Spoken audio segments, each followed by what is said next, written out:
તો દાહોદના railway sport ગ્રાઉન્ડમાં કેબિનેટ મંત્રી કુંવરજી ડિંડોડિયાના અધ્યક્ષસ્થાને ઢોલ મેળો યોજાયો। આ ઢોલ મેળામાં વિવિધ પ્રાંત પ્રદેશની નૃત્ય મંડળીઓ આગવી શૈલી સાથે ઉત્સાહભેર ભાગ લીધો હતો। 150 જેટલી ઢોલ મંડળીઓએ પરંપરાગત નેતૃત્વ રજૂ કર્યું છે। તો દાહોદના સાંસદ જસવંતસિંહ ભાભોર, ગરબાડાના ધારાસભ્ય મહેન્દ્ર ભાભોરે ઉપસ્થિત રહીને ઢોલ નૃત્યની મજા માણી હતી।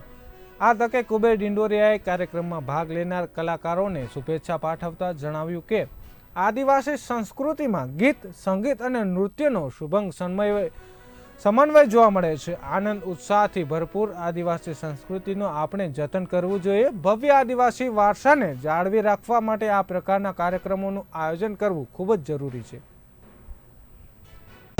દાહોદ જિલ્લાના અલગ અલગ તાલુકામાંથી અનેક ઢોલ રસિકો ઉમટી પડ્યા છે।